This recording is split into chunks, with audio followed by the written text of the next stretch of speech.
बेटा voice clear है? फिर स्टार्ट करते हैं मिरर से।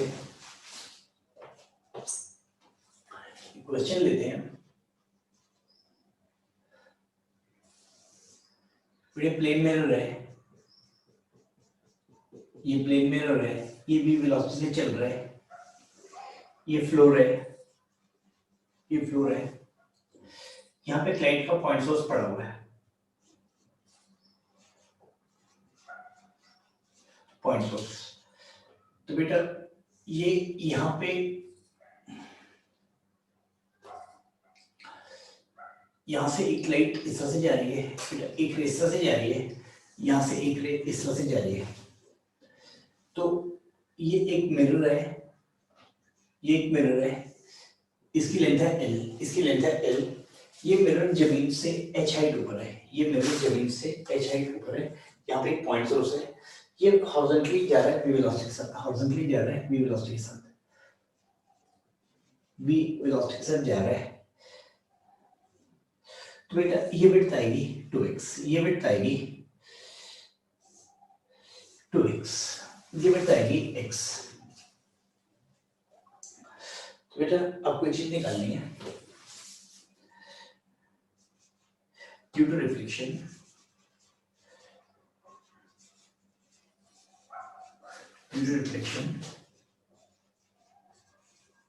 a bright spot is formed. Due to reflection, a bright spot is formed as the mirror moves with V. How does width of spot change? How does width of spot change? First and second, find speed of spot. Find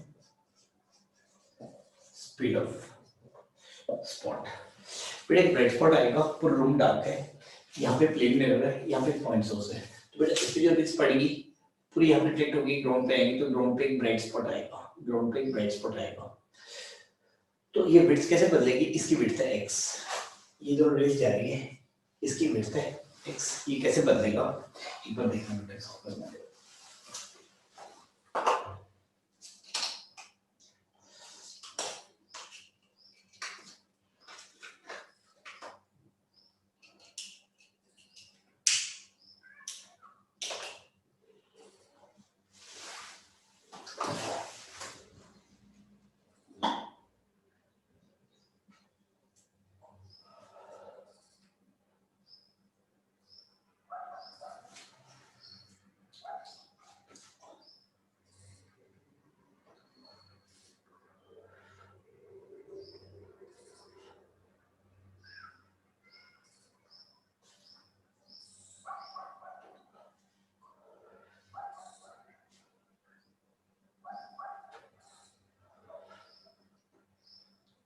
good morning बेटा।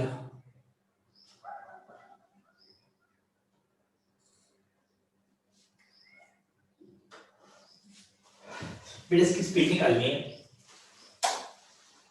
तो यहाँ पे भी देखते हैं, ये floor है, ये फ्लोर है, ये मिरर है, यहाँ पे एक स्पॉट है। तो बेटा अगर स्पॉट यहाँ से h हाइट ऊपर पे है तो इसकी इमेज यहाँ पे बनेगी, इसकी इमेज यहाँ पे बनेगी। रिफ्लेक्टेड बीम हमेशा, तो पहला हमने क्या बोला था, रिफ्लेक्टेड बीम हमेशा कहाँ से ड्रॉ करनी है? इमेज से। रिफ्लेक्टेड बीम कहाँ से ड्रॉ करनी है? इमेज से। तो ये पॉइंट सोर्स है, इंसिडेंट रे ऐसे जाएंगी, तो ये आएगी इमेज। तो बेटा ये हाइट h, तो ये कितना हो जाएगा 2h। तो साफ दिखाई दे रहा है मिड पॉइंट थ्योरम से इस ट्रायंगल में ये साइड इसकी हाफ है मेरा मिड पॉइंट थ्योरम से। तो अगर ये लेंथ L है तो x कितना आएगा 12, x कितना आएगा 12। तो बेटा ये मिड पॉइंट है, ये मिड पॉइंट है, ये मिड पॉइंट है, तो ये इसके पैरेलल और हाफ रहेगी इस ट्रायंगल में। ये मिड पॉइंट से तो ये ट्रायंगल हाफ रहेगा, तो ये विड्थ चेंज नहीं करेगी, स्पॉट की विड्थ सेम रहेगी, स्पॉट की विड्थ सेम रहेगी। तो आप देख सकते हैं मिरर का ये एज यहां से यहां तक x मूव किया है, तो स्पॉट का ये वाला एज कितना मूव करेगा, अगर ये जितना मूव किया ये डबल मूव करेगा, तो मिरर की स्पीड v है, तो स्पॉट की स्पीड कितनी आएगी 2v, स्पॉट की स्पीड कितनी आएगी 2v, तो स्पॉट की स्पीड कितनी आएगी 2v आ जाएगी। अब देख लो मेरे को यहां से इस एज से यहां तक मूव कर दो, तो स्पॉट का, क्योंकि स्पॉट का साइज चेंज नहीं कर रहा, स्पॉट का साइज चेंज नहीं कर रहा, तो स्पॉट का हर पॉइंट सेम स्पीड के साथ मूव करेगा, तो स्पॉट का हर पॉइंट सेम स्पीड के साथ मूव करेगा।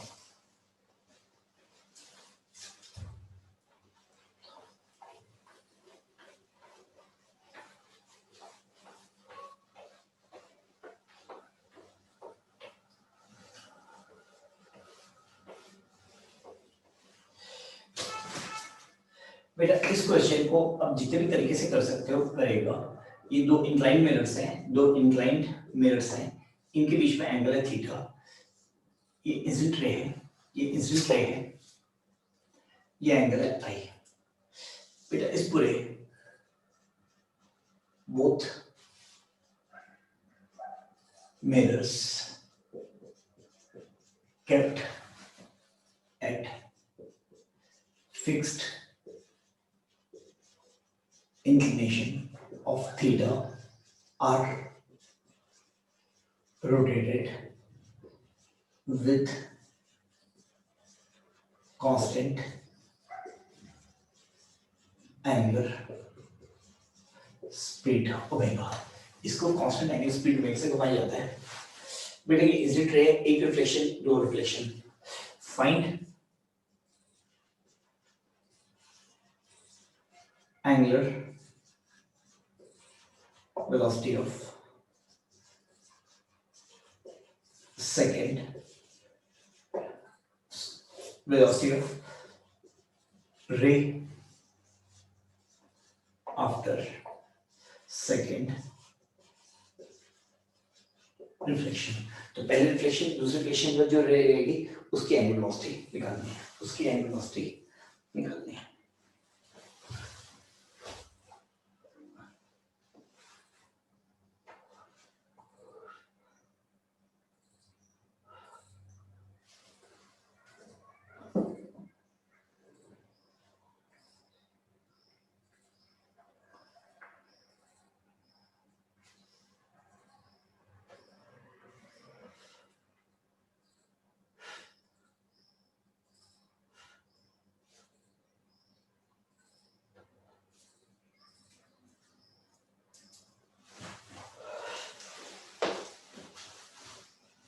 बेटा दो रिफ्लेक्शन के बाद रेज के बीच में एंगल कितना होता है 360 माइनस 2 थीटा।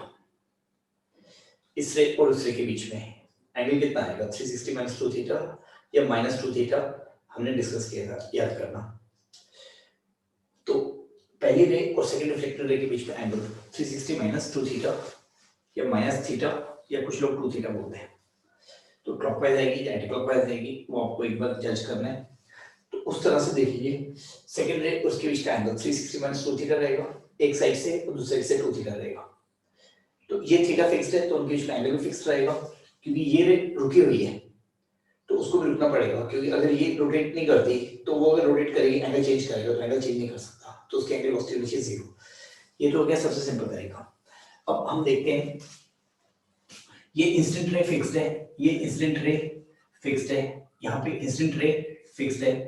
तो बेटा अगर इंसिडेंट रे फिक्स्ड है तो यहाँ पे देखते हैं अगर मिरर ऐसे घूमेगा ओमेगा से तो एक से घूमेगा, मिरर घूमेगा ओमेगा से तो इसकी एंगल वेलोसिटी कितनी आ जाएगी 2 ओमेगा। तो इसकी वजह से इसकी एंगल वेलोसिटी कितनी आ जाएगी 2 ओमेगा। अब इस पे ये घूम रही है 2 ओमेगा से, ये मिरर घूम रहा है ओमेगा से, ये मिरर इसको करेगा तो मिरर के ओमेगा घूमने की वजह से रिफ्लेक्टेड रे घूमेगी 2 ओमेगा, इंसिडेंट रे की 2 ओमेगा घूमने की वजह से, इंसिडेंट रे की 2 ओमेगा घूमने की वजह से रिफ्लेक्टेड रे करेगी -2 ओमेगा। ध्यान रखना यहाँ पे ये 2 ओमेगा है और इसकी एंगल वेलोसिटी 2 ओमेगा है, इसकी एंगल वेलोसिटी ओमेगा है। तो हमने क्या डिस्कस किया था, कोई भी मिरर है अगर ये इंसिडेंट रे ओमेगा से घूमती है तो रिफ्लेक्टेड रे कितने से घूमेगी माइनस ओमेगा से। अगर मिरर ओमेगा से घूमेगा, अगर इंसिडेंट रे ओमेगा से घूमेगी तो रिफ्लेक्टेड रे माइनस ओमेगा से घूमेगी। अगर मिरर ओमेगा से घूमेगा तो रिफ्लेक्टेड रे 2 ओमेगा से घूमेगा।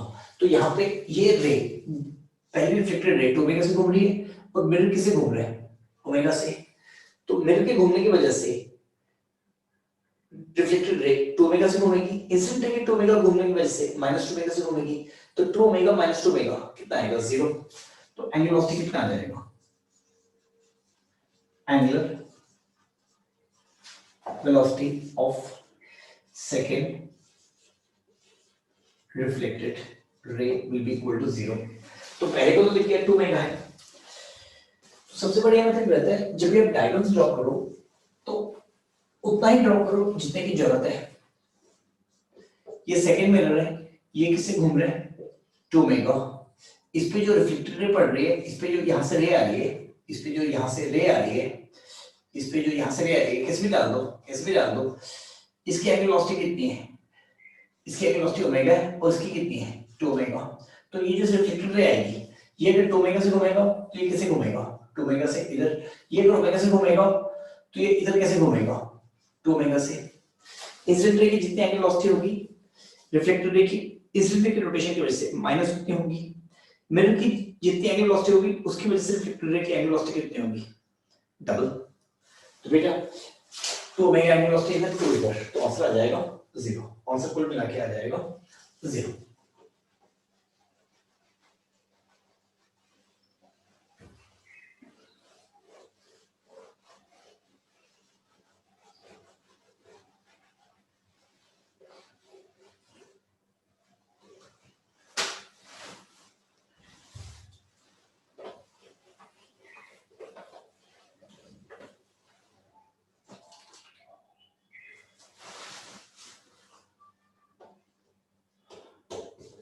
एक्सपेरिमेंट्स के कुछ क्वेश्चंस लेते हैं।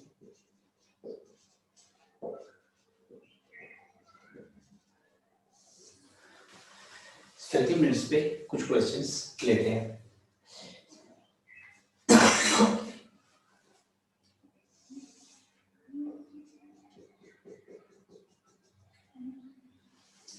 बेटा उससे पहले डिस्कस करते हैं, ये पोल है, ये फोकस है और ये सेंटर ऑफ कर्वेचर है, ये सेंटर ऑफ कर्वेचर है।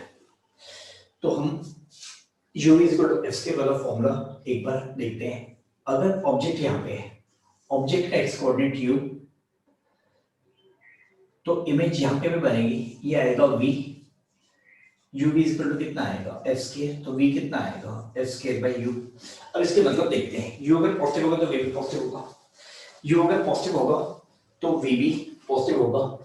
इस साइड के कोऑर्डिनेट्स ऑब्जेक्ट के पॉजिटिव, तो इस साइड के इमेज के कोऑर्डिनेट्स भी नेगेटिव। तो u is equal to f square, बड़ा u बड़ा v लिखा है, ये object image distance from focus है।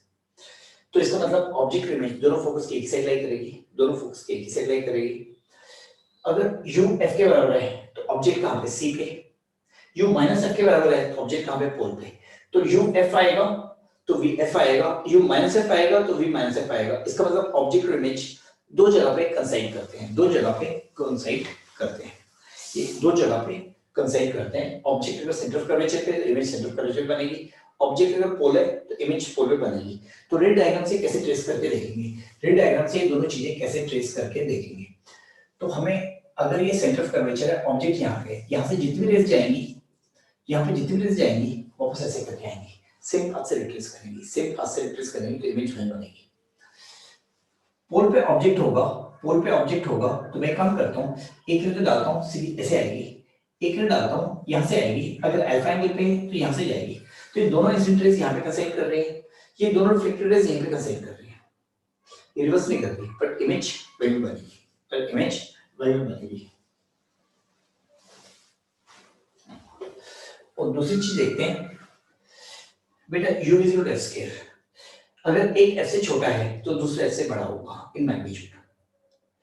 एक f से छोटा है क्योंकि इनका प्रोडक्ट f स्क्वायर है, इनका प्रोडक्ट u भी अगर 100 है तो u 10 है तो v भी 10 होगा, u अगर 10 से ज्यादा होगा तो v 10 से कम होगा, u is equal to f square है। तो बेटा इसका मतलब object image centre of curvature के फोकस की एक साइड रहेगी और सेंटर ऑफ कर्वेचर के अपोजिट साइड रहेंगी। अगर ऑब्जेक्ट सेंटर ऑफ कर्वेचर पे इमेज सेंटर ऑफ कर्वेचर पे आएगी, ऑब्जेक्ट कहीं और होगा तो ऑब्जेक्ट इमेज फोकस के एक साइड होगी और सेंटर ऑफ कर्वेचर के ऑपोजिट साइड होगी। हम वो केस नहीं देख रहे जब ऑब्जेक्ट सेंटर ऑफ कर्वेचर पे होगा इमेज सेंटर ऑफ कर्वेचर पे होगी, अन्यथा ऑब्जेक्ट इस साइड में होगा इमेज भी साइड में होगी। तो अगर ऑब्जेक्ट सेंटर ऑफ कर्वेचर पे नहीं है तो ऑब्जेक्ट और इमेज सेंटर ऑफ कर्वेचर के ऑपोजिट साइड से आएंगे, बिल्कुल उस तरह से। अगर ऑब्जेक्ट यहाँ पे तो इमेज यहाँ पे आएगी, अगर ऑब्जेक्ट यहाँ पे तो u माइनस आएगा v भी माइनस आएगा, तो ऑब्जेक्ट इमेज फोकस के साइड होंगी सेंटर ऑफ कर्वेचर के ऑपोजिट साइड्स या पोल के ऑपोजिट साइड्स, पोल के ऑपोजिट साइड्स। तो दूसरी चीज सामने दिखाई दे रही है, अगर u बढ़ रहा है तो v कम होगा, u बढ़ रहा है तो v कम होगा। तो एक काम करते हैं, ऑब्जेक्ट को रखते हैं यहाँ पे, u करते 0 v इंफिनिटी आएगा, तो u जैसे बढ़ना शुरू होगा v कम होना शुरू होगा। इसका मतलब अगर ऑब्जेक्ट ऐसे चल रहा है तो इमेज ऐसे आएगी, तो ऑब्जेक्ट जब यहाँ से इंफिनिटी से जाएगा इमेज इंफिनिटी से यहाँ तक आएगी, तो दोनों के कोऑर्डिनेट्स पॉजिटिव होंगे, तो ऑब्जेक्ट इमेज की वेलोसिटी ऑपोजिट डायरेक्शन में होगी, ऑब्जेक्ट इमेज दोनों रियल होंगे। ऑब्जेक्ट जब यहाँ पे होगा ऐसे चलेगा तो इमेज ऐसे आएगी, अगर रियल ऑब्जेक्ट ऐसे चल रहा है इमेज ऐसे आ रही है, ऑब्जेक्ट पोल पे आएगा तो इमेज भी पोल पे आएगी, यहाँ पे दोनों करेंगे। तो ऑब्जेक्ट जब भी यहाँ से यहाँ तक चलेगा ऑब्जेक्ट हुआ रियल, ये कुछ बात आपको ध्यान रखनी है, इमेज होगी वर्चुअल, इमेज ऐसे आएगी। ऑब्जेक्ट जब इसके इसे चला जाएगा वर्चुअल सिबलिंग है, ऑब्जेक्ट इसे वर्चुअल होगा तो इमेज यहाँ से यहाँ तक जाएगी। तो हमेशा देखेंगे ऑब्जेक्ट इमेज ऑपोजिट डायरेक्शंस में मूव करेंगे, तो इसका मतलब ऑब्जेक्ट रियल हो या वर्चुअल हो, ऑब्जेक्ट रियल हो या वर्चुअल हो, इनकी वेलोसिटी ऑपोजिट डायरेक्शन में होगी। तो कई बार हम ऐसा बोलते हैं, कई बार हम ऐसा बोलते हैं, मेरी बात को ध्यान से देखना, ऑब्जेक्ट अगर पोल की तरफ जा रहा है इमेज भी पोल की तरफ जाएगी। बेटे कुछ क्वेश्चंस आते हैं बहुत खतरनाक होते हैं, ऑब्जेक्ट और इमेज की वेलोसिटी ऑपोजिट डायरेक्शन में होगी, तो कई बार हम बोलते हैं ऑब्जेक्ट अगर पोल की तरफ जाएगा तो इमेज को भी पोल की तरफ जाना है, क्या सही होगा या नहीं होगा? बेटा ऑब्जेक्ट को यहाँ से यहाँ तक लेके जाते हैं, ऑब्जेक्ट को यहाँ से यहाँ तक लेके जाते हैं, ऑब्जेक्ट जब यहाँ से यहाँ तक जा रहा है पोल की तरफ आ रहा है, image is moving away from pole, image is moving away from pole. Object जब भी यहाँ से यहाँ तक जा रहा है image is moving towards pole, तो ऑब्जेक्ट जब भी यहाँ से यहाँ तक जाएगा टुवर्ड्स पोल तो image will move towards pole. तो कुछ चीजें ध्यान रखनी है, ये टुवर्ड्स पोल लेना है तो हम बोलेंगे ऑब्जेक्ट इमेज हमेशा उनकी वेलोसिटी की डायरेक्शन ऑपोजिट होगी।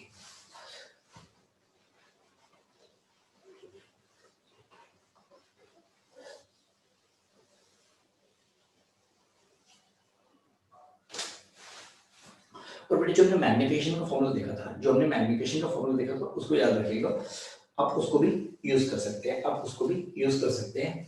तो यहाँ पे दूसरी इंपॉर्टेंट चीज देखते हैं, image formation, image formation by ray tracing. तो बेटा सबसे पहले हम एक रे ट्रेस करके देखते हैं, सबसे पहले हम एक रे ट्रेस करके देखते हैं। अगर एक इंसिडेंट रे ऐसे आ रही है, एक इंसिडेंट रे बोल रहा हूँ, इसके क्या मतलब हो सकते हैं? ऑब्जेक्ट अगर इस रे के इधर है तो रियल है, ऑब्जेक्ट इधर है तो वर्चुअल है। तो अगर इस तरह के इंसिडेंट रे एक ही है, इसके दो एप्लीकेशंस हो सकते हैं, ऑब्जेक्ट या तो फर्स्ट क्वाड्रेंट में है या थर्ड क्वाड्रेंट में है, तो ये रिफ्लेक्टेड रे आएगी, ये रिफ्लेक्टेड रे आएगी। इसके कितने मतलब हो सकते हैं? एक ही रे के, इमेज इस एक में तो रियल है, इस एक में तो वर्चुअल है।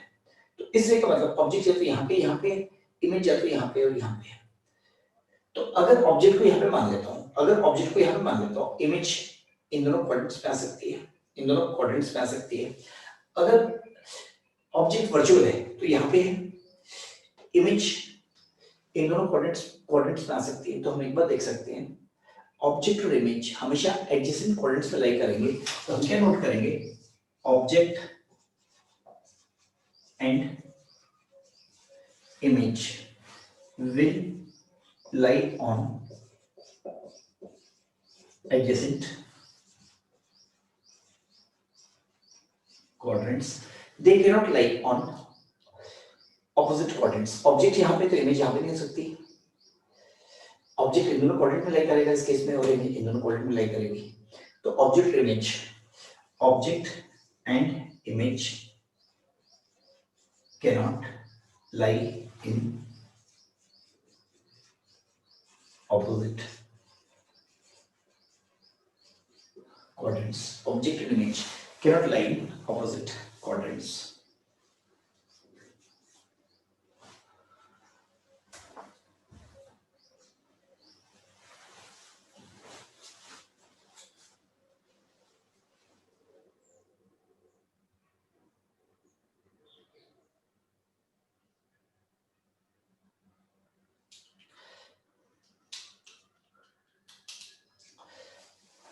तो बेटा यहाँ पे मैंने कुछ और भी डिस्कस किया था, अगर आपको याद हो मिड ट्रेसिंग का, तो इसको मैं डिस्कस कर देता हूँ कि क्वेश्चन दूंगा। बेटा कहीं पे भी ऑब्जेक्ट है, अगर रे ट्रेसिंग से इमेज लोकेट करनी है, एक रे हम सीधे आते हैं पोल पे, ये एंगल अल्फा पे आएगा, ये रिफ्लेक्टर रे ऐसे जाएगी, तो ऑब्जेक्ट किस पे लाई करेगा, इमेज पे लाई करेगी। तो दूसरी रे हम कहां से लाते हैं, सेंटर ऑफ कर्वेचर से, ये वापस रिट्रेस करेगी, तो इमेज बनेगी यहाँ पे। तो इसकी एक इंपॉर्टेंट प्रॉपर्टी है, अगर किसी भी मिरर पे रे डालोगे, तो बेटा ये काफी इंपॉर्टेंट प्रॉपर्टी है, इसकी कुछ इंप्लीकेशंस है जो हमें फिर से डिस्कस करनी है। ऑब्जेक्ट से किसी भी मिरर पे रे अगर नॉर्मल डालोगे वो वापस आएगी, तो इंसिडेंट रे और रिफ्लेक्टेड रे एक ही बन जाएंगे। ऑब्जेक्ट इंसिडेंट रे पे लाई करेगा, इमेज रिफ्लेक्टेड रे पे लाई करेगी। तो कोई भी मिरर है, अगर इस पे एक नॉर्मल ड्रॉप करते हैं, ये इंसिडेंट रे, ये रिफ्लेक्टेड रे, तो ऑब्जेक्ट इमेज इसी लाइन पे लाई करेंगे हमेशा। तो ऑब्जेक्ट इमेज कौन सी लाइन पे लाई करती है, ऑब्जेक्ट इमेज दोनों कौन सी लाइन पे, एक लाइन पे लाई करेंगे। अगर दोनों बेटा दो पॉइंट्स कोलिनियर होंगे, तो line joining object image will be normal to the mirror. तो line joining object image will be normal to the mirror and hence has to pass through center of curvature. तो ध्यान रखना, line joining object image will pass through center of curvature. That's not important. It's normal to the mirror because in that case, incident ray and reflected ray become same. So object ray and incident ray.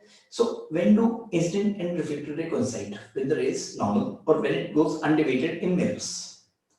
In lenses में अगर race undivided जाएंगी, object incident ray और refracted रे same रहेगी, जैसे ray optical centre से जाती है। अब यहाँ पे हमने एक चीज देखी थी, ऑब्जेक्ट और इमेज से जो लाइन पास करेगी मेरे को सेंटर पे काटेगी, और इमेज जितना नीचे है इसको इतना ऊपर कर दोगे, इसको बोलेंगे आई डैश। ऑब्जेक्ट जितना ऊपर है, ऑब्जेक्ट को उतना नीचे कर लो, इसको बोलेंगे O dash. Line joining O and I dash will pass mirror through pole. Line joining O dash and I will pass mirror through pole.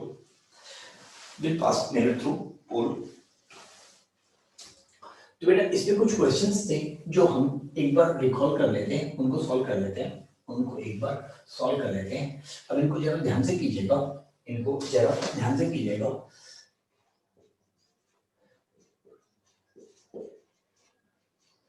in shown figure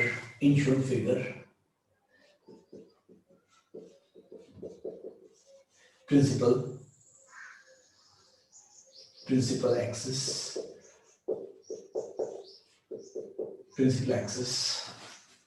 of a spherical mirror is shown and image I of a real object is as shown. Locate the mirror. बेटा ये object है और ये image है। Object के बारे में बता रखा है रियल है, तो आपको locate the mirror and find nature of mirror. बेटा स्फेरिकल मिरर लोकेट करना है, तो किसी भी स्फीयर को लोकेट करने के लिए उस पे दो पॉइंट्स लोकेट कर लीजिए। एक सेंटर, स्फीयर का अगर सेंटर लोकेट हो जाए, सरफेस का कोई पॉइंट लोकेट हो जाए, स्फीयर पर परफेक्टली लोकेट हो जाता है।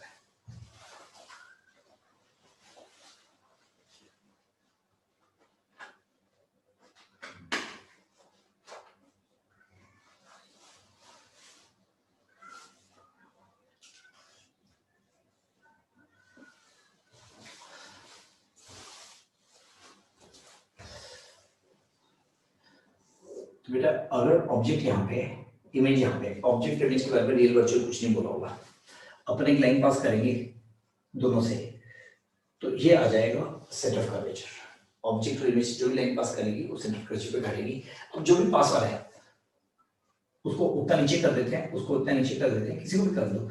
ये जो सी लाइन आएगी ये काटेगी पोल से, तो मिरर बनेगा इस तरह से। सर्कल में लोकेट कर लिया। अब आपको क्या करना है, सिल्वर करना है। इसे करेंगे ऐसे करेंगे, ब्लाइंडली नहीं करना है। तो आपको दिया क्या हुआ है, ऑब्जेक्ट इमेज ये है, तो ऑब्जेक्ट के बारे में बोलेंगे रियल। बेटा रियल है तो सिल्वर डिसाइड होना चाहिए, क्योंकि इस पे वहां से रेस सीधी आके पड़नी चाहिए। तो अब देखते हैं एक्चुअल में पिक्चर क्या थी। यहां से रे ऐसी जा रही थी, ये नॉर्मल पड़ेगी तो वापस आएगी। रे ट्रेसिंग पूरी कंप्लीट करते हैं। यहाँ से रे पड़ रही है पोल पे, ये ऐसे जाएगी, ये ऐसे जाएगी, और इमेज कैसे बनेगी ऐसे, ये इमेज कैसे बनेगी ऐसे। तो बाद में आपको सर्किट वो पूरा डायग्राम रेस का कंप्लीट भी करना पड़ सकता है, एंड कंप्लीट द रे डायग्राम, तो उसमें भी कुछ आ सकते हैं। तो सब दिखाई दे रहा है, ये इमेज क्या है वर्चुअल है, ये इमेज क्या है वर्चुअल है। बेटा ये पार्ट था 1, सेकंड का भी एक बार कीजिएगा, इसका सेकंड पार्ट कीजिएगा। ये सेकंड क्वेश्चन दे रहा हूँ सेम सीरीज का ही। ये ऑब्जेक्ट, ये ऑब्जेक्ट को रख रहा हूँ पास में और इमेज को कर रहा हूँ दूर। तो स्फेरिकल मिरर लोकेट कीजिएगा, उसकी नेचर लोकेट कीजिएगा। ये है प्रिंसिपल एक्सिस, ये है प्रिंसिपल एक्सिस।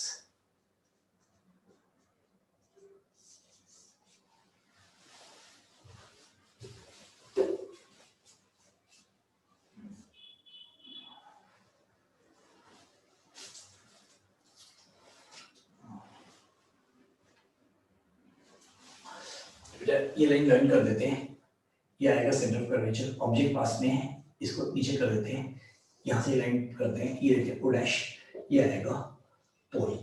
तो स्फीयर बनेगा ऐसे, इसको सेंटर लेंगे। अब सिल्वर करना है, ऑब्जेक्ट रियल है, ऑब्जेक्ट रियल है।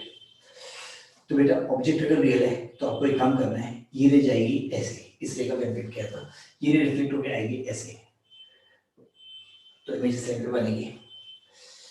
एक रे जाएगी पोल पे डालेंगे, एक रे जाएगी पोल पे, ये रे कैसे आएगी ऐसे, तो इमेज कैसे बनेगी ऐसे। ये ऑब्जेक्ट रियल है तो इसे मिरर पे, तो हमें पता है ऑब्जेक्ट अगर रियल है, ऑब्जेक्ट अगर रियल है तो सिबलिंग उस साइड होनी चाहिए, यहाँ से रेस एक्चुअली में पड़ेगी। ऑब्जेक्ट अगर वर्चुअल है तो वहां पे रेस एक्चुअली में नहीं पड़ेगी, रेस एक्चुअली में नहीं पड़ेगी। तो हमने जो जो क्वेश्चंस किए थे एक बार रिवाइज कर लेते हैं बेटा, जितना हमने पहले पढ़ा था वही रिवाइज हो जाए, मैक्सिमम हमने कवर कर लिया था। तो ज्योमेट्री टॉपिक से बोल रहा हूँ, ज्योमेट्री ज्यादा इंपॉर्टेंट है, कोऑर्डिनेट ज्योमेट्री का बहुत कम रोल है, कोऑर्डिनेट ज्योमेट्री का बहुत कम रोल है।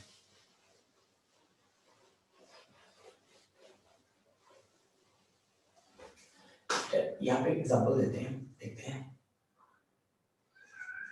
PQ denotes principal plane of a PQ denotes a spherical mirror. PQ denotes a spherical mirror.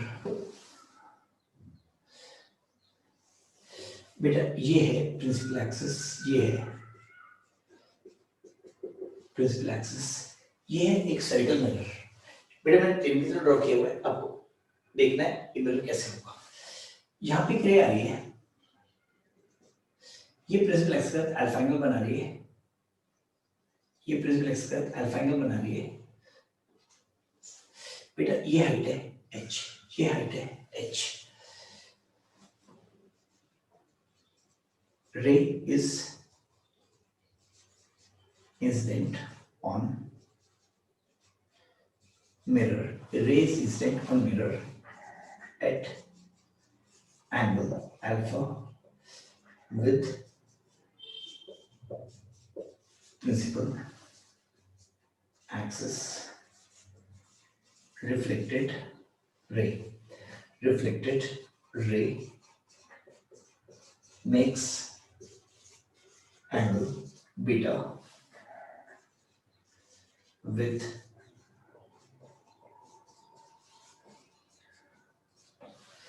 principal axis, ये height है h। Find focal length of mirror. Find focal length of mirror. It's given alpha is greater than beta. Focal length निकालनी है और nature भी निकालनी है। अगर plane mirror होता हमें साफ पता है बीटा अल्फा के बराबर आता, ये रे इसके पैरेलल तो नॉर्मल भी पड़ती है अगर प्लेन मिरर है। अगर मिरर को ऐसे घुमाते हैं तो नॉर्मल इस साइड आ जाता है, नॉर्मल इस साइड आ जाता है।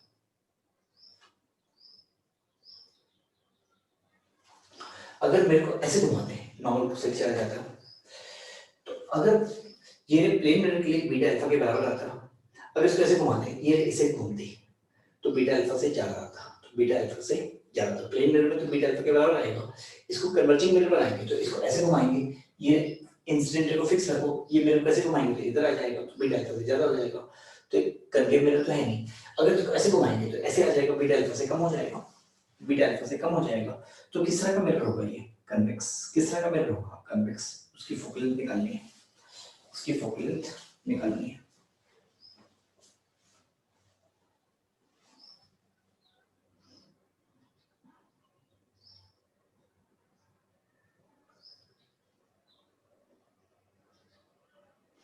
बेटा इस बात का ध्यान रखिएगा, फोकल लेंथ जितनी बातें करते हैं सारी कनेक्शन लेस की होती है। ये जो हम कल डिस्कस करते हैं, जब भी हम फोकल लेंथ की बात करेंगे तो बाय डिफॉल्ट जितने भी एंगल ऑफ इंसिडेंस है वो छोटे होंगे। हर साइन अल्फा को अल्फा लिख सकते हैं, हर tan अल्फा को अल्फा लिख सकते हैं। ये बेसिक अप्रोक्सीमेशन होती है और ये सारे पॉइंट्स इसके बोथ पास में होते हैं, सारे पॉइंट्स इसके बोथ पास में होते हैं। तो वहां पे tan अल्फा को अल्फा लिखना, फाइट करना, वो सारी गलत बातें हैं।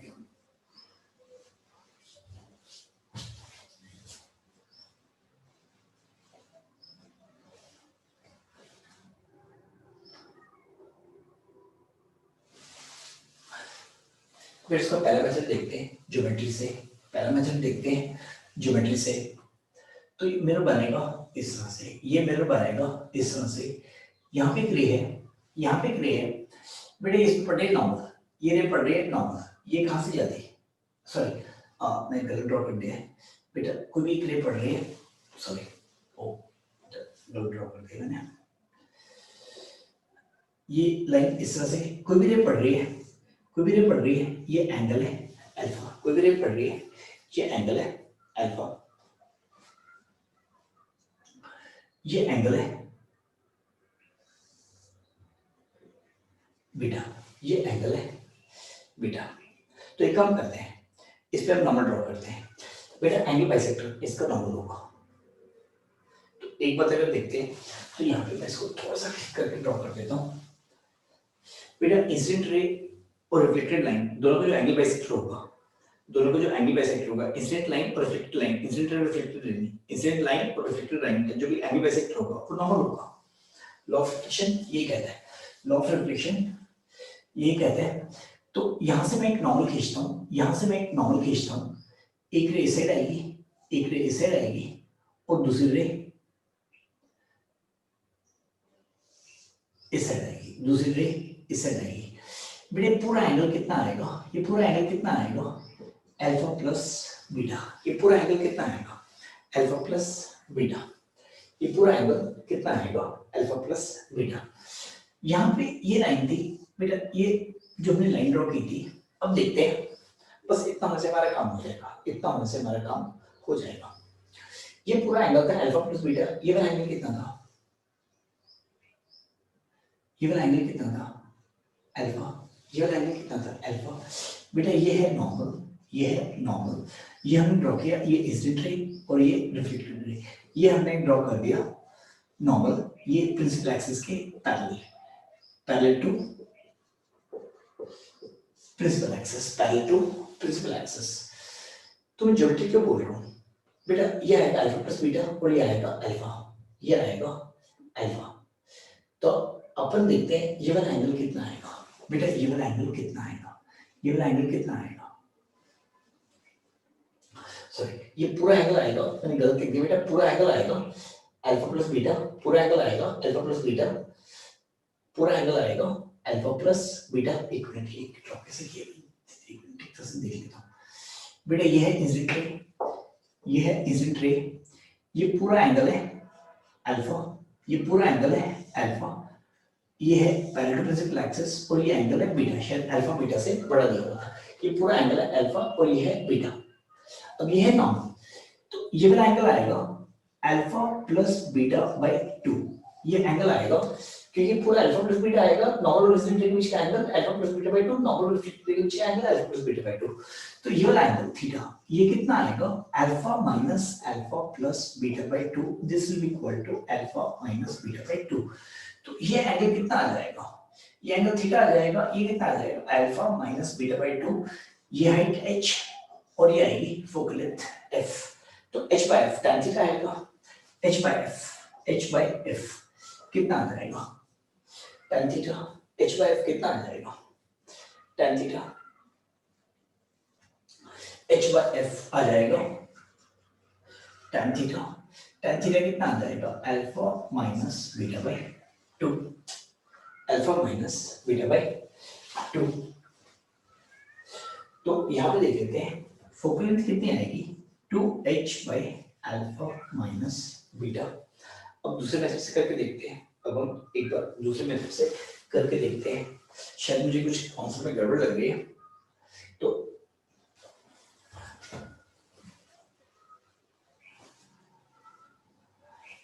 एक मिनट चेक कर देता हूँ।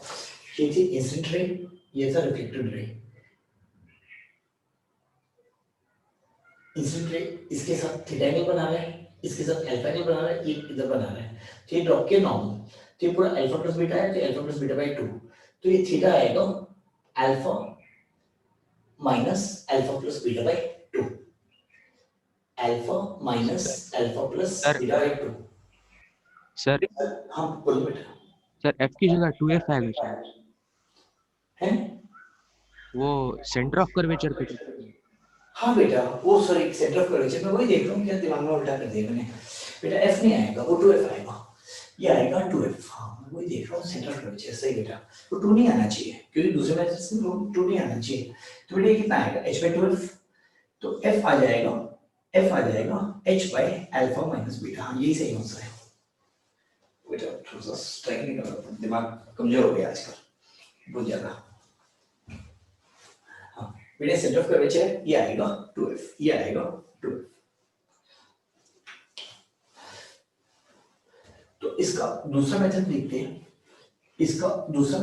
हैं बेटा जो कि जेल मेथड है सॉल्व करने का वो भी काफी इंपॉर्टेंट है। बट मैं कह रहा हूँ कि आप किसी भी तरह से ज्योमेट्रिक ऑप्टिक्स लगाएंगे तो क्वेश्चन सॉल्व हो जाएंगे। सारे एंगल्स डायरेक्शन छोटे होंगे। तो एक काम करते हैं ऑब्जेक्ट इंसिडेंट रिप्लाई करेगा इमेज रिफ्लेक्टेड रिप्लाई करेगी जो ऑप्टिक्स की सबसे इंपॉर्टेंट पॉइंट है। तो हम मान के चलते हैं एक ऑब्जेक्ट की इमेज चाहिए हमें वो होता है या नहीं होता है वो अलग बात है। प्लेन मिरर के एक पॉइंट ऑब्जेक्ट की इमेज बनती है सेंटीमीटर्स में नहीं बनती। बट हम जब भी ऑप्टिकल यूनिट्स ऑप्टिकल इंस्ट्रूमेंट्स बनाते हैं तो हम कुछ ऐसा करते हैं कि एक ऑब्जेक्ट की एक इमेज बने। अगर ज्यादा बनती है एब्रेशन है वो लास्ट का टॉपिक है। जब तक एब्रेशन के बारे में बात नहीं की गई है आप पैरेशियल रेज मानेंगे और एक ऑब्जेक्ट की एक इमेज लेंगे। तो ऑब्जेक्ट से दो रेज ट्रेस करेंगे रिफ्लेक्ट करेंगे रिफ्रैक्ट करेंगे जहां पे रिफ्लेक्टेड या रिफ्रैक्टेड रेज इंटरसेक्ट करेंगे वहां पे इमेज होगी। तो ऑब्जेक्ट दोनों इंसिडेंट रेज अप्लाई करेगा इमेज दोनों रिफ्लेक्टेड रेज अप्लाई करेगी। तो इस क्वेश्चन को हम यहां पे ऐसे करके देखते हैं। ये है प्रिंसिपल एक्सिस ये है प्रिंसिपल एक्सिस ये इंसिडेंट रे है ये एंगल है अल्फा और ये एंगल है बीटा।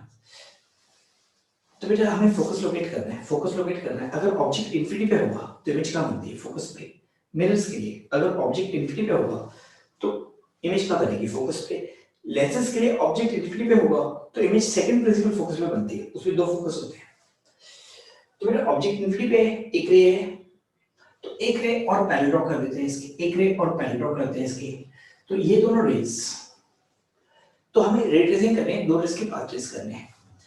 तो एक बात तो क्लियर है अगर ये इंसिडेंट रे एक आ रही है यहाँ पे बीटा एंगल पे जा रहा है ये इंसिडेंट रे पोल पे पड़ेगी जो भी पोल पे रे पड़ेगी सेम एंगल पे जाएगी। तो बेटा ये एंगल अल्फा तो ये कितने पे जाएगी ये बेटा ये जाएगी अल्फा एंगल पे ये जाएगी अल्फा एंगल पे। अगर ये भी बीटा पे जाती तो ये दोनों रेस पैरेलल आती अगर ये भी बीटा पे जाती तो ये दोनों रेस पैरेलल आती। तो मैं इस रे को अल्फा पे डाल देता हूँ तो बेटा ये कितने पे जाएगी अल्फा पे जाएगी। अगर मैं करता बीटा पे ये रे इसके साथ बीटा पे ये रे इसके साथ बीटा पे तो ये दोनों रेस कैसे होती पैरेलल तो इंटरसेक्ट नहीं करती। अब ये एंगल क्या है बेटा बीटा छोटा है अल्फा बड़ा है तो ये दोनों रेस कहाँ पे इंटरसेक्ट करेंगी पीछे की तरफ। ये दोनों रेस कहाँ पे इंटरसेक्ट करेंगी पीछे की तरफ। तो आपसे बार बार एक ही बात बोल रहा हूँ अब या तो इंसिडेंट रेज ड्रॉ कीजिए या रिफ्लेक्टेड रेज ड्रॉ कीजिए, दोनों ड्रॉ करेंगे तो दिक्कत आएगी, दोनों ड्रॉ करेंगे तो दिक्कत आएगी। तो या तो आप पूरा, बेटा यहाँ पे ये नॉर्मल है, ये रिफ्लेक्टेड रे है, ये एंगल क्या है बीटा, यहाँ पे जो रिफ्लेक्टेड रे है ये एंगल है अल्फा, दोनों इंसिडेंट रेज ऑब्जेक्ट, दोनों इंसिडेंट रेज पैरेलल है, इन्फिनिटी से आ रही है तो ऑब्जेक्ट इन्फिनिटी पे है, तो ये दोनों रिफ्लेक्टेड रेज हैं, ये दोनों रिफ्लेक्टेड रेज हैं, आपको साफ दिखाई देगा। बेटा कम से कम रेज ड्रॉ करनी है, कम से कम ड्रॉ करनी है, जितनी ज्यादा ड्रॉ करेंगे गंदगी आएगी। तो या तो इंसिडेंट रेज ड्रॉ कीजिए या रिफ्लेक्टेड रेज ड्रॉ कीजिए। बेटा ये सब दिखाई दे रहा है अल्फा पढ़े, अगर अल्फा और बीटा दोनों सेम होते, दोनों पैरेलल आते, इसलिए कोई तो घुमा दिया, इंटरसेक्शन पॉइंट किधर आएगा, इधर आएगा। तो बेटा इमेज बनेगी यहाँ पे, तो यहाँ से परपेंडिकुलर ड्रॉ करेंगे, ये आएगा फोकस और ये आएगी फोकल लेंथ, ये आएगी फोकल लेंथ, ये हाइट है h, ये एंगल है अल्फा, ये है अल्फा और ये है बीटा। तो ये पूरी लेंथ ये आ जाएगी एफ अल्फा, ये लेंथ आ जाएगी F beta, F tan alpha F tan beta. तो एफ अल्फा या एफ टेन अल्फा कैसे भी लिख लो, F tan alpha minus F tan beta कितना आ जाएगा h, f कितना आ जाएगा h by tan alpha minus tan beta, या h by alpha minus beta, या h by alpha minus beta. तो बेटा रे ट्रेसिंग के वक्त हमें कुछ कुछ चीजों का ध्यान रखना है। अब जितने की जरूरत है बिल्कुल उतना ड्रॉ करो, थोड़ा ज्यादा थोड़ा कम ड्रॉ करोगे इतना कचरा बनेगा आप देख नहीं पाओगे। तो बेटा एकदम एप्रोप्रिएट रिस्पॉन्स होना चाहिए, ना ज्यादा ना कम, हर चीज में नुकसान है।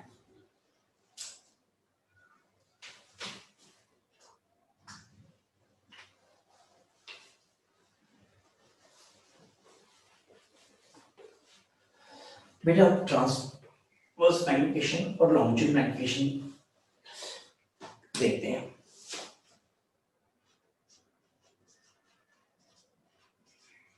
ट्रांसवर्स magnification and longitudinal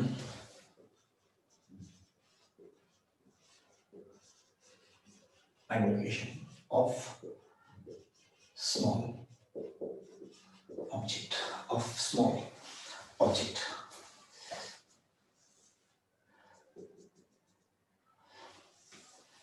बेटा longitudinal magnification, transverse magnification, transverse magnification के लिए तो बेटा कोई भी ऑब्जेक्ट है, अगर ये साइड O है, अगर ये साइड O है, ट्रांसवर्स मैग्निफिकेशन मैं लिख दूंगा फॉर्मूला स्मॉल के लिए, ट्रांसवर्स एंड लॉन्जिट्यूड मैग्निफिकेशन, ये कोई भी ऑब्जेक्ट O है, इसकी इमेज यहाँ पे आएगी।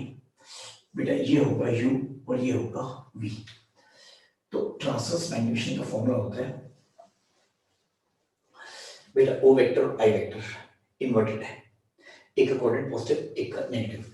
तो अगर यहाँ पे एक एरो ऐसे है, इसकी इमेज बनेगी ऐसे, क्योंकि इस पॉइंट की इमेज यहाँ पे बनेगी, तो एक रॉड ऐसे रखोगे तो उसकी इमेज ऐसे बनेगी, उल्टी बनेगी, क्योंकि इस पॉइंट की इमेज यहाँ पे आएगी, इसकी यहाँ पे आएगी, तो पूरी की इमेज इसके बीच में आएगी।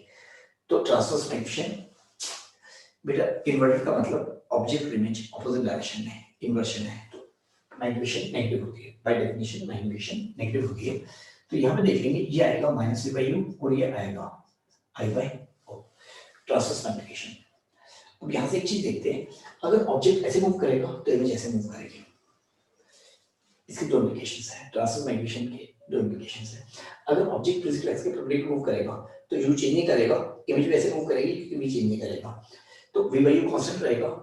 तो v बाई यू अगर 3 है तो इमेज का साइज ऑब्जेक्ट साइज से 3 टाइम्स ज्यादा होगा, यानी कि ये डिस्टेंस इसके 3 टाइम्स होगा, चाहे पॉइंट ऑब्जेक्ट भी हो। तो मैग्निफिकेशन का मतलब बड़े ऑब्जेक्ट की होता है, पॉइंट ऑब्जेक्ट की भी होता है। पॉइंट ऑब्जेक्ट की मैग्निफिकेशन 3 है, इसका मतलब इमेज का साइज 3 टाइम्स नहीं होगा, पॉइंट ऑब्जेक्ट का साइज 0 है, किसी भी मल्टीप्लाई करोगे इमेज का साइज 0 ही रहेगा। तो बड़े ऑब्जेक्ट के लिए ट्रांसवर्स मैग्निफिकेशन का मतलब होता है, पॉइंट ऑब्जेक्ट के लिए सिर्फ कोऑर्डिनेट से मतलब होता है। तो बेटा यहाँ पे एक चीज देखते हैं, तो अगर इसकी वेलोसिटी co है, अगर इसकी वेलोसिटी co है तो ये ऐसे मूव करेगा, इसकी वेलोसिटी कितनी आएगी ci। तो अपन देख सकते हैं बेटा ये डिस्टेंस भाई है i by o, i by o कितना आएगा, i बाय o कितना आएगा, transverse magnification I by O कितना आएगा ट्रांसवर्स मैग्निफिकेशन, तो आई कितनी आएगी ट्रांसवर्स मैग्निफिकेशन इनटू ओ। तो बेटा इस डिस्टेंस को डिफरेंशिएट करेंगे, ऑब्जेक्ट की वेलोसिटी आएगी, इसको डिफरेंशिएट करेंगे, इमेज की वेलोसिटी आएगी, तो अपन देख सकते हैं velocity of image will be equal to transverse magnification times velocity of object. तो अगर ये ऐसे मूव कर रहा है, मैंने दोनों को डिफरेंशिएट किया, एमटी कांस्टेंट है, एमटी कांस्टेंट है, एमटी कांस्टेंट है।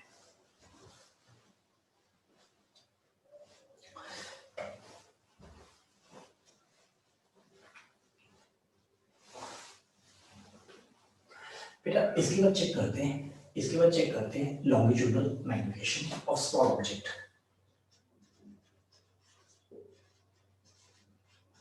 लॉन्गिट्यूडनल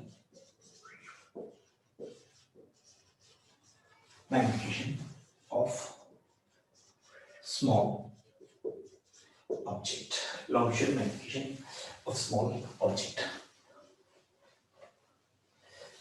बेटा अगर ये एक स्फेरिकल मिरर है, ये एक स्फेरिकल मिरर है, अब हम देखते हैं अगर एक पॉइंट ऑब्जेक्ट ऐसे मूव करेगा, इमेज उसे भी तो ऐसे आएगी, इसे भी तो ऐसे आएगी।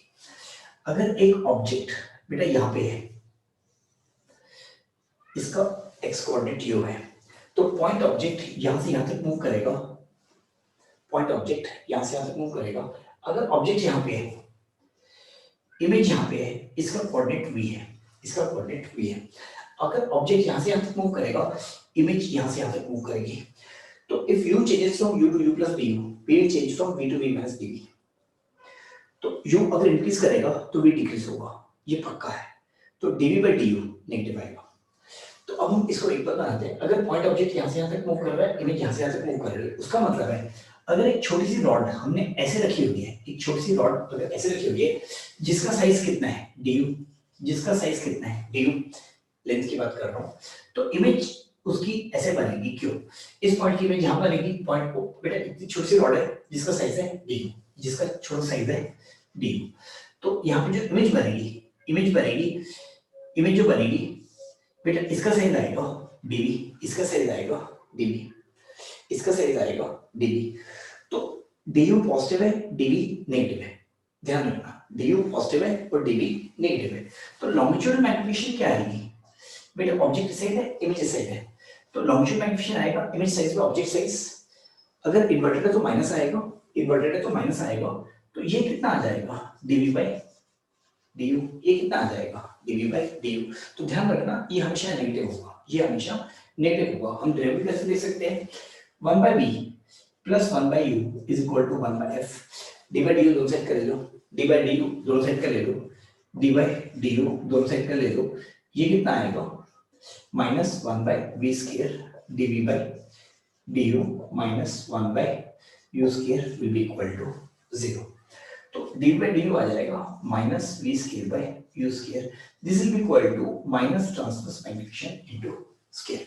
अब ट्रांसवर्स मैग्निफिकेशन नेगेटिव हो या पॉजिटिव हो, ट्रांसवर्स मैग्निफिकेशन नेगेटिव हो या पॉजिटिव हो। अब अपन देखते हैं अगर एक ऑब्जेक्ट यहां से यहां तक मूव किया है, वेलोसिटी ऑफ ऑब्जेक्ट कितनी होगी, वेलोसिटी ऑफ ऑब्जेक्ट कितनी होगी du by dt।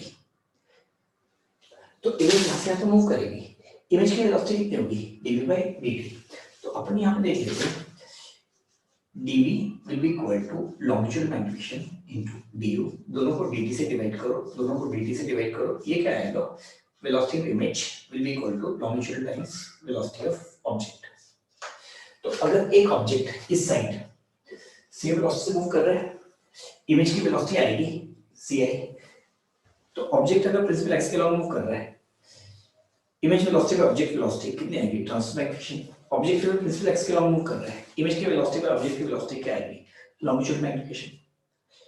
तो बेटा कुछ क्वेश्चंस दे रहा हूं, दो उनको करना है, दो या तीन क्वेश्चंस देता हूं, उनको आप कीजिएगा।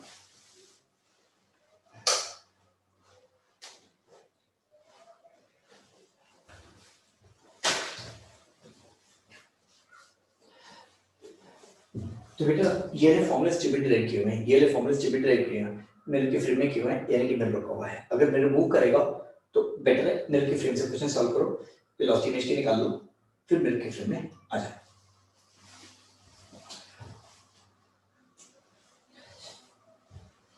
मिरर के फ्रेम में आने से एक चीज की प्रॉब्लम होती है, अगर मिरर ऐसे मूव कर रहा है उसका कोई फर्क नहीं पड़ता, उसे प्लेन मिरर में स्फेरिकल मिरर में उसका फर्क पड़ेगा। स्फेरिकल मिरर में बेटा वो डाली नहीं है क्या? एक मिनट, मैं बेटा एक मिनट और करना मैं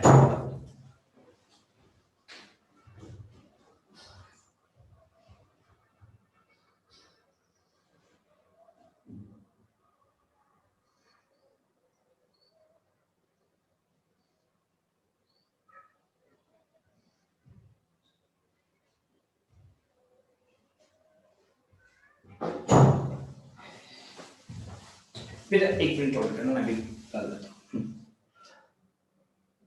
बेटा मैं तब तक क्वेश्चन देता हूँ, तब तक क्वेश्चन देता हूँ, मैं उतनी देर में डाल देता हूँ, उतनी देर में मैं डाल देता हूँ।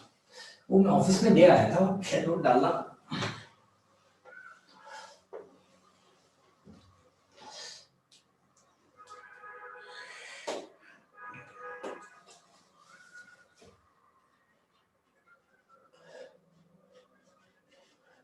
There is a small square. There is a small square. A small square. There is a small square of side 2 mm placed on principal axis. Find area of its image. मेरा पहला क्वेश्चन ये है, थोड़ा सा time लगेगा। Focal length f is equal to 20 centimetre है और ये डिस्टेंस है 30 सेंटीमीटर। ये स्केयर है, इसकी एक साइड है 2 mm, एक साइड है 2 mm, तो ये आएगा 2 mm और ये आएगा 2 mm। दूसरा क्वेश्चन है, ये मिरर है, ये ऑब्जेक्ट है, इसकी फोकल लेंथ है 20 सेंटीमीटर, इसकी फोकल लेंथ है 20 सेंटीमीटर, ये डिस्टेंस है 30 सेंटीमीटर, ये मूव कर रहा है 4 मीटर पर second. Find velocity of image. तीसरा क्वेश्चन है, ये ऑब्जेक्ट है, ये मूव कर रहा है 4 मीटर पर सेकेंड, इसकी फोकल लेंथ है 20 सेंटीमीटर, ये डिस्टेंस है 30 सेंटीमीटर, इधर मूव कर रहा है 2 मीटर पर second. Find velocity of image. तो बेटा ये क्वेश्चन है, ये सबका डाटा सेम है। मेरी फोकल 20 सेंटीमीटर, यहाँ 30 सेंटीमीटर में छोटा स्केयर है जिसकी साइड 2 mm है, तो इसकी इमेज का एरिया निकालना है। Find area of its image. तो इमेज करीब करीब रेक्टेंगल ही आएगी, ट्रेपेजियम मान सकते हो, करीब करीब रेक्टेंगल ही आएगी, थोड़ी अप्रोक्सीमेशन लगानी है। ये इसकी फोकल लेंथ है 20 सेंटीमीटर, इसकी फोकल लेंथ है 20 सेंटीमीटर, ऑब्जेक्ट यहाँ 30 सेंटीमीटर पे, मिरर है फिक्स्ड, ऑब्जेक्ट ऐसे मूव कर रहा है, इमेज की वेलोसिटी निकालनी है। इस क्वेश्चन में मिरर भी मूव कर रहा है, इमेज की वेलोसिटी निकालनी है। बेटा मुझे 2 मिनट लगेंगे, मैं डाल दूंगा बस। बेटा आप लोग शेयर कर लेना, वो ऑफिस वाले जब डालेंगे तो वहां सब निकाल लेंगे, बाकी बच्चे वो जब उनकी मर्जी होगी टाइम मिलेगा कर लेंगे।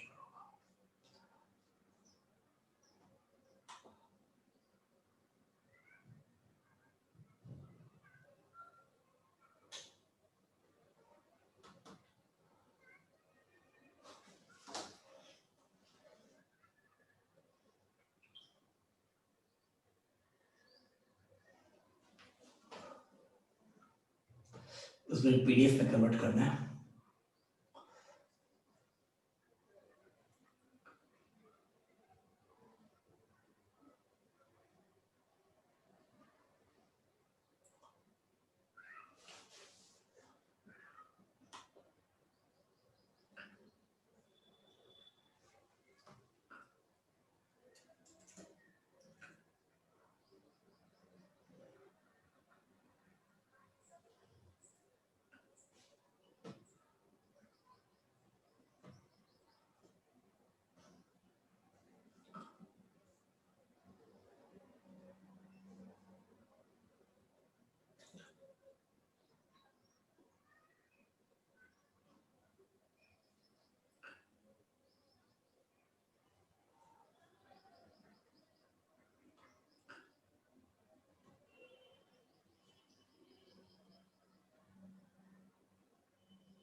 बेटा मैं इसमें भी शेयर कर देता हूँ, ग्रुप में भी डाल देता हूँ, एक मिनट। मीटिंग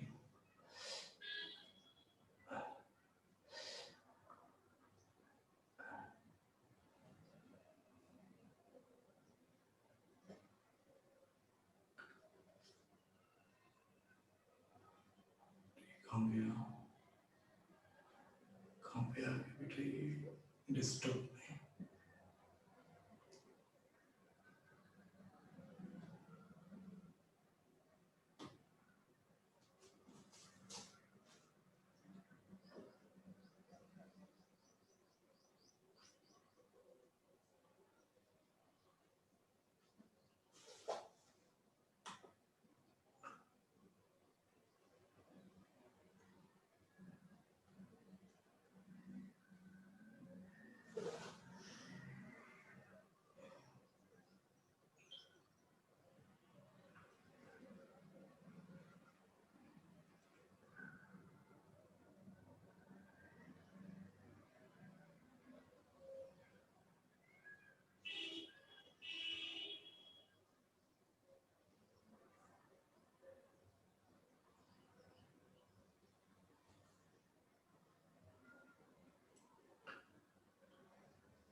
बेटा इसमें तो कर दिया, वो उसमें क्लास के बाद कर देते तो थोड़ा वक्त लगेगा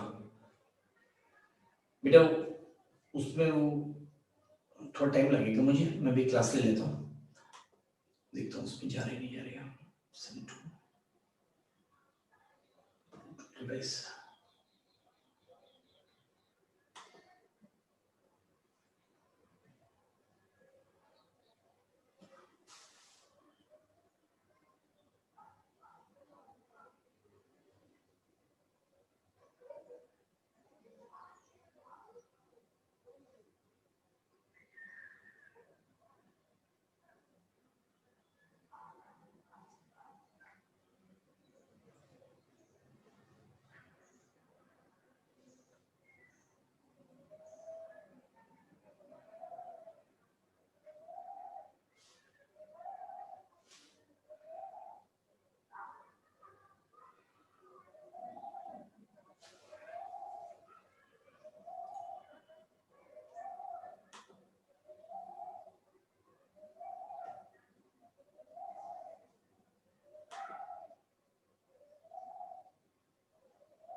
हो गया।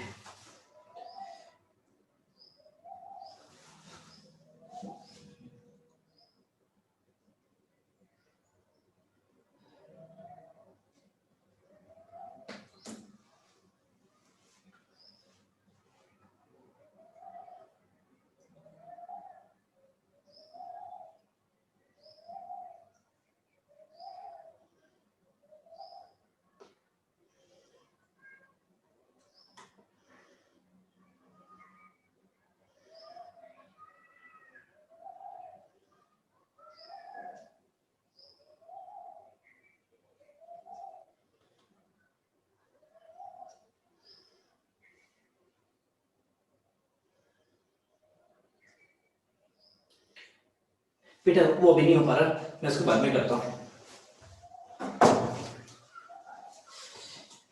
बेटा वाईफाई ट्रांसफर करना पड़ेगा, वो नहीं हो रहा है, मैं उसको बाद में कर लेता हूँ। यहाँ से शेयर कर लेना बेटा आपस में प्लीज। बेटा इससे शेयर कर लेना अभी। तो यहाँ पे देखते हैं बेटे 30 है, ये 30 है, तो इसको पॉइंट ऑब्जेक्ट मान लेते हैं। इमेज कहाँ बनेगी 60 पे, इमेज कहाँ बनेगी 60 पे, तो v आ जाएगा 60। तो बेटा u इस साइड है, v भी इस साइड है, तो ट्रांसवर्स मैग्निफिकेशन कितनी हो जाएगी 60/30, 2 माइनस के साथ आएगा, 2 माइनस के साथ आएगा। और लॉन्गिट्यूड मैग्निफिकेशन कितनी हो जाएगी -4। लॉन्गिट्यूड मैग्निफिकेशन कितनी हो जाएगी ट्रांसवर्स का स्क्वायर, ट्रांसवर्स का स्क्वायर। तो पहले वाले को देख लेते हैं, पहले वाले को देख लेते हैं। बेटा अगर ये यहाँ पे बना है, ये यहाँ पे बना है, इसकी इमेज बेटा ये और ये जो करीब करीब सेम लेंगे, 3 सेंटीमीटर और 2 मिलीमीटर का कोई फर्क नहीं पड़ेगा। ये ऑब्जेक्ट ऐसे जाएगा, इमेज ऐसे आएगी।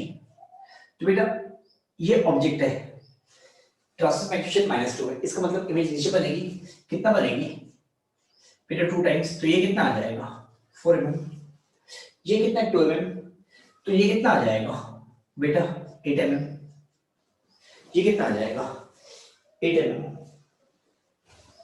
तो बेटा कितना हो जाएगा 8 4 द 8 into 4, तो कितना हो जाएगा this is equal to 8 4 the 32 square centimetre, 32 square centimetre. यहाँ पे मिरर रुका हुआ है, यहाँ पे मिरर रुका हुआ है, ऑब्जेक्ट ऐसे मूव कर रहा है।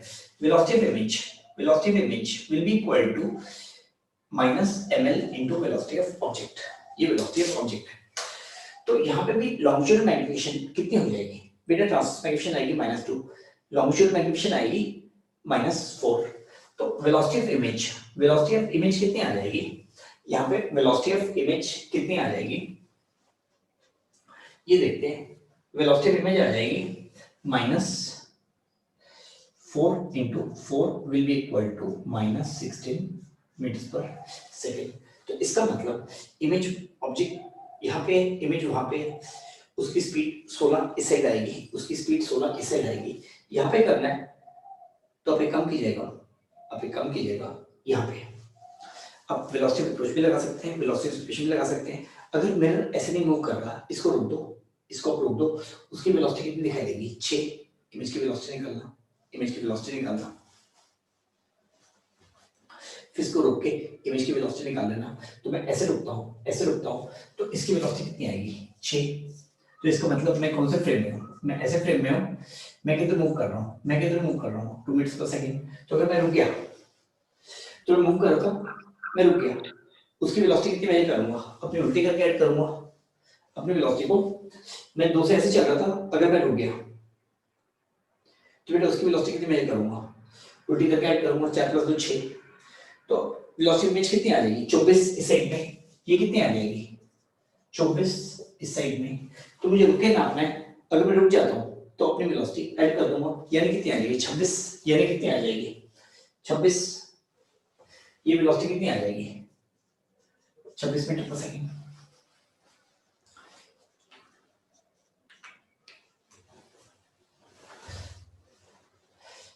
बेटा जिसके पास एंड्रॉइड नहीं है तो मैं ग्रुप में क्लास के बाद शेयर कर दूंगा, थोड़ा वक्त लगेगा, क्लास के बाद मैं उसको शेयर कर देता हूँ बेटा।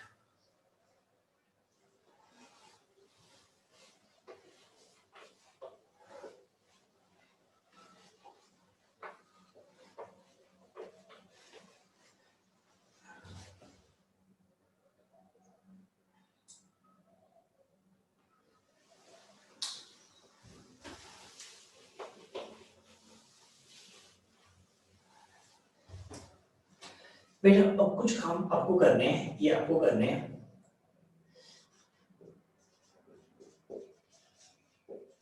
Spherical mirror is cut into 2 halves, cut into 2 halves, is cut into 2 halves at optical center and each half is shifted away from each other perpendicular to principal axis by delta by 2। तो बेटा initially diagram ऐसा था, initially diagram ऐसे था, इसकी focal length थी f, यहाँ पे एक पॉइंट ऑब्जेक्ट था, ये डिस्टेंस था d, d was greater than f, d was greater than f। तो बेटा इमेज रियल होगी, अगर d 2f के उधर है तो इमेज इस साइड आएगी, अगर d 2f के इधर है तो इमेज उस साइड आएगी, इमेज उस साइड आएगी। तो अब हमने क्या किया, इसको ऐसे काट दिया, इसको यहाँ से काट दिया, तो इसको यहाँ से काट के इस आने को हमने ऊपर पुश किया by delta by 2, by delta by 2। इस आने को ऐसे पुश करके किया, नीचे पुश किया डेल्टा बाय 2। ऑब्जेक्ट यहाँ पे ये डिस्टेंस दी है। तो बेटा अब यहाँ पे देखते हैं, ये मेरे को काट के ऊपर पुश कर दिया तो प्रिंसिपल एक्सिस चार्ज शिफ्ट करती है, तो वो याद करेगा मेरे की प्रिंसिपल एक्सिस। तो इस आने को ऊपर शिफ्ट कर दिया तो इसकी प्रिंसिपल एक्सिस डेल्टा बाय 2 पर चल जाएगी, तो ऑब्जेक्ट नीचे आएगा, एक इमेज ऊपर बनेगी प्रिंसिपल एक्सिस के। इस डेल्टा नीचे वाले मेरे को डेल्टा बाय 2 नीचे शिफ्ट कर दिया है, तो इसकी प्रिंसिपल एक्सिस डेल्टा बाय 2 नीचे चलेगी, तो इसकी एक इमेज नीचे बनेगी। तो अब इस मेरे को यहाँ से काट के इसको डेल्टा बाय 2 पर पुश किया, इसको डेल्टा बाय 2 नीचे पुश किया, तो एक ऑब्जेक्ट की दो इमेजेस बनेगी। अब क्योंकि हम इंटरफेरेंस देख रहे थे, तो कल वहां से स्टार्ट किया था, आज वहीं पे ऑलमोस्ट एंड करेंगे। तो दो इमेजेस बनेगी, वहां से जो बीम्स जाएंगी वो वाईडीसी कहां पे आ सकती हैं, तो हमें क्या करना है, वो दो इमेजेस कहां पे बन रही है, उनके बीच का डिस्टेंस निकालना है। Find distance between both images, find distance between both images, find distance between both the images. बेटा ये दिया हुआ है, डी एफ से ज्यादा दिया हुआ।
तो बेटा इसको यहाँ पे लिखते हैं,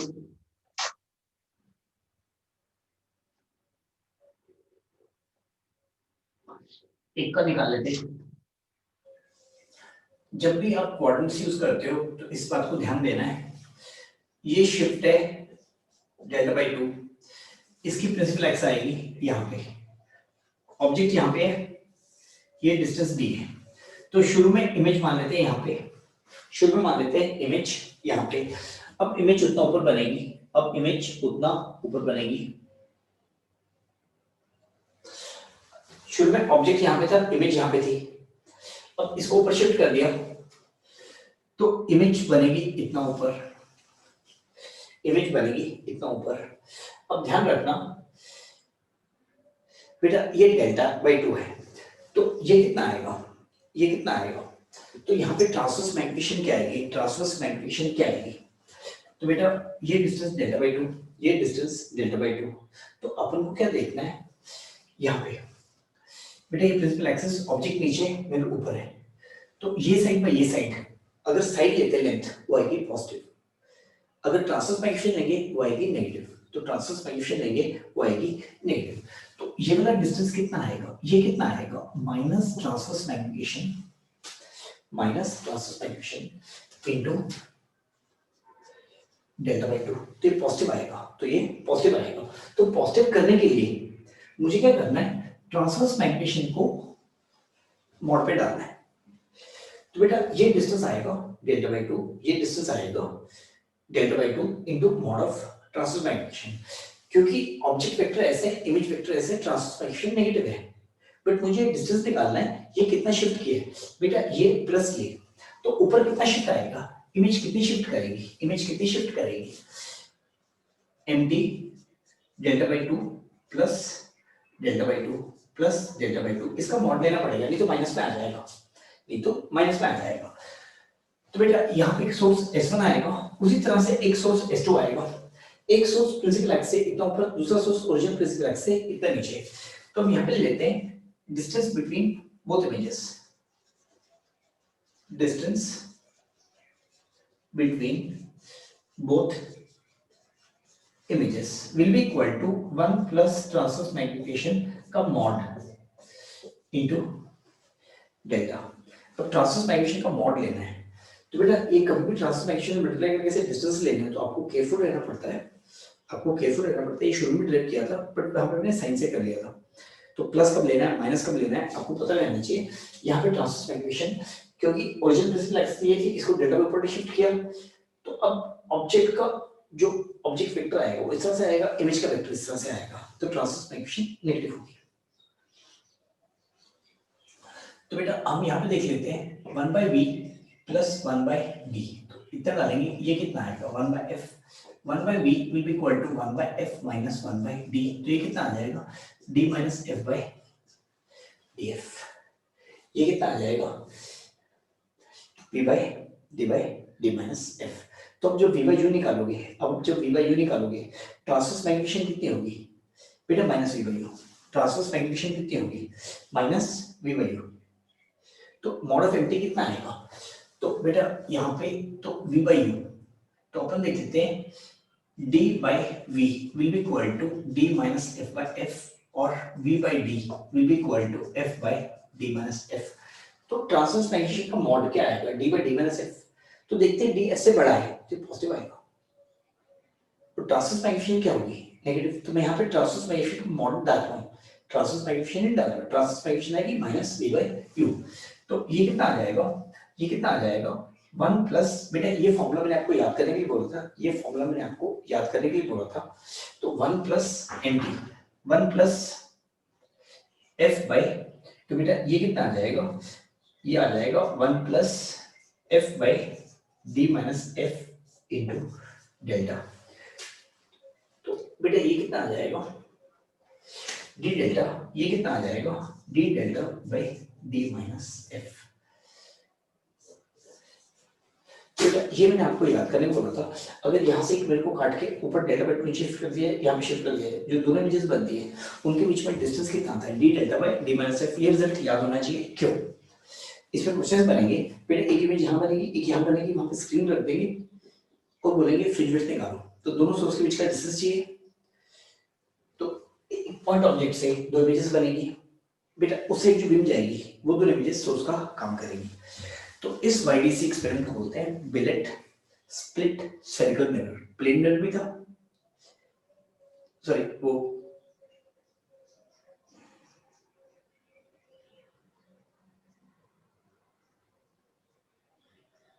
मैंने गड़बड़ कर दी, बिलेट स्प्लिट मिरर।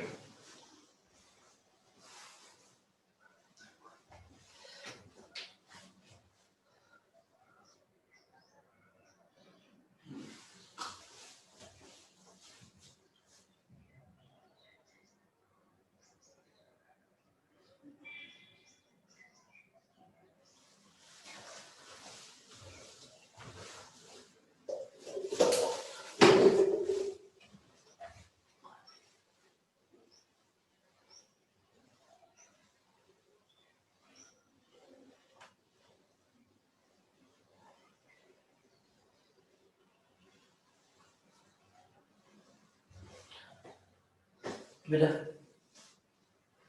एक क्वेश्चन दे रहा हूं, इसको आप लोग ट्राई कीजिएगा।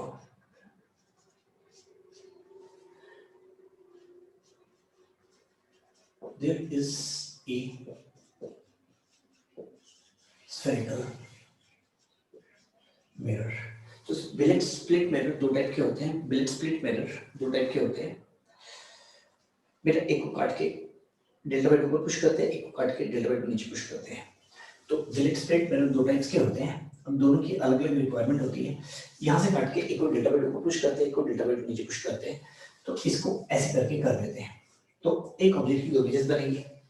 दूसरा बिलेट स्प्लिट मिरर का तरीका होता है बेटा, डेल्टा बाई 2 यहाँ पे काटा मारते हैं, यहाँ पे काटा मारते हैं, इतने को डिस्ट्रॉय कर देते हैं, इतने को डिस्ट्रॉय करते हैं, इसको डेल्टा बाई 2 नीचे पुश करते हैं, इसको डेल्टा बाई 2 नीचे पुश करते हैं, एक में कट करते हैं ऊपर और नीचे पुश करते हैं, एक में डिस्ट्रॉय करते हैं और पुश करते हैं।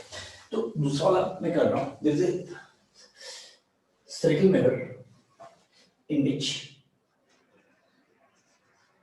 delta portion is removed and upper half is pushed, upper half is pushed down by delta by 2 and lower half is pushed up by delta by 2. Find distance between both images. फिर ये spherical mirror था, इसकी focal length थी f। यहाँ पे एक object है, ये डिस्टेंस d दिया हुआ है, ये डिस्टेंस d दिया हुआ है। अब मैं लिख देता हूँ d is less than f। अब मैं लिख देता हूँ d is less than f, जानबूझ के लिख देता हूँ d is less than f, कैसे भी ताकि आपको क्लियर है। d is less than f। बेटा यहाँ से इतने पोर्शन को हमने काट दिया, इतने पोर्शन को हमने काट दिया, तो मैं यहाँ पे पूरा स्कीमेटिक ड्रॉ कर देता हूँ। इतने पोर्शन को काट दिया, ये हमारा ऑब्जेक्ट है, ये पहला step, first step. Second step में हमने क्या किया, इसको नीचे पुश किया, इसको ऊपर पुश किया, डेल्टा बाई 2, इसको कैसे पुश किया, डेल्टा बाई 2। तो इसका मतलब ये पूरा फाइनल सेटअप ऐसे बन गया, फाइनल सेटअप ऐसे बन गया। यहाँ पे ऑब्जेक्ट है, तो बेटा यहाँ से इस पे पोर्शन डेल्टा को हमने क्या किया, काट लिया, इसके ऊपर डेल्टा बाई 2, इसके नीचे डेल्टा बाई 2। तो इससे को शिफ्ट नहीं किया, तो ये इसकी प्रिंसिपल एक्स है, ये इसकी प्रिंसिपल एक्स है। इसको जब डेल्टा बाई 2 नीचे पुश करेंगे तो इसकी प्रिंसिपल एक्स नीचे चल जाएगी, इसकी प्रिंसिपल एक्स ऊपर चल जाएगी, वो पुश करेंगे। तो इनको हमने इसके बाद ऐसे करके फिक्स कर दिया, इसके बाद ऐसे करके फिक्स किया, इसको ऐसे करके फिक्स कर दिया, इसको कितने शिफ्ट किया, डेल्टा बाई 2, इसको कितने शिफ्ट किया। यहाँ पे ऑब्जेक्ट है, इसकी फोकल लेंथ f है, ये है d is less than f। Find distance between both the images. इसमें भी answer d delta by d minus f आएगा, इसमें भी answer d delta by d minus f आएगा। आप एक बार डायरेक्ट कीजिएगा इसको।